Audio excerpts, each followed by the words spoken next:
Ricardo Nunes sanciona a lei que autoriza o repasse à iniciativa privada de algumas vias, algumas ruas da cidade. Fala, Isabela Mota. A nova lei que permite o leilão de áreas públicas, incluindo ruas da cidade de São Paulo, foi publicada hoje no Diário Oficial. Esse texto foi sancionado ontem pelo prefeito Ricardo Nunes e teve alguns vetos ao projeto que foi aprovado pela Câmara, entre eles a inclusão da possibilidade de duas ruas específicas. A Rua América Central, em Santo Amaro, e a Rua Canoal, no Morumbi. O terceiro veto fala sobre a concessão gratuita por 20 anos de duas áreas municipais. Uma que fica na Marginal Pinheiros, que seria para a Associação Comunitária da Coab Adventista, e outra em Jurubatuba, que também seria para uma associação. O Ministério Público, inclusive, investiga esses casos, esses 3 vetos que foram feitos pelo prefeito, para saber se há algum interesse de parlamentares em vendas específicas. Porque essas localizações foram incluídas no texto como emendas por alguns parlamentares. O que o Ministério Público tenta entender qual o motivo de colocar essas áreas, essas ruas específicas. E um dos locais que vão ser, sim, desincorporados é a Travessa Engenheiro Antônio de Souza Barro Júnior, que fica nos Jardins, que deve ser vendida para um condomínio de luxo.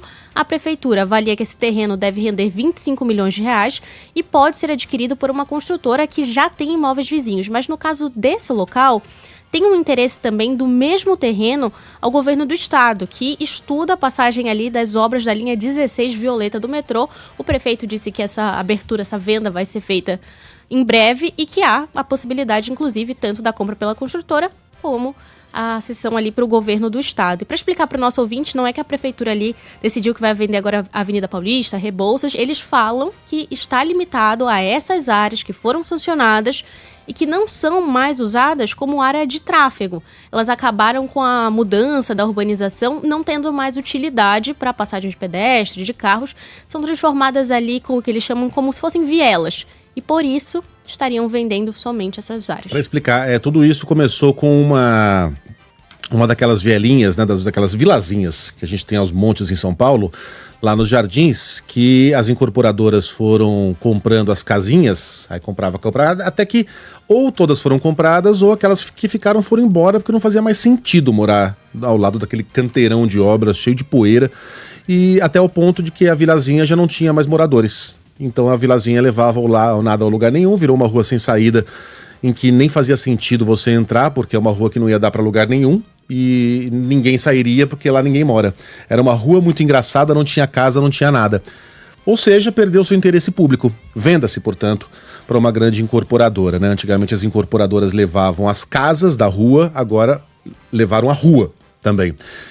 Isso abre caminho, eu repito, para você transformar uma rua sem saída, como há os montes aqui no Morumbi, no Alto de Pinheiros, em condomínios fechados. Porque numa rua em que more 30 pessoas, por exemplo, 30 famílias, ao preço de 16 milhões, foi de 16 milhões essa dos Jardins, né? 25 milhões agora, 25 milhões? Negocia-se aí com a prefeitura, olha, a gente vai negociar, blá, blá, blá, cada um dá $1 milhãozinho ali, para essa gente 1 milhão não é tanta grana, as casas lá valem 20 milhões. Pronto. Criou-se um condomínio fechado em São Paulo, no que outrora foi uma rua em que as pessoas passavam, circulavam, paravam seus carros. Agora teremos condomínios fechados. Eu tenho impressão, aliás, tenho uma certeza absoluta de que é a evolução natural dessa lei agora aprovada em São Paulo. Obrigado, Isa.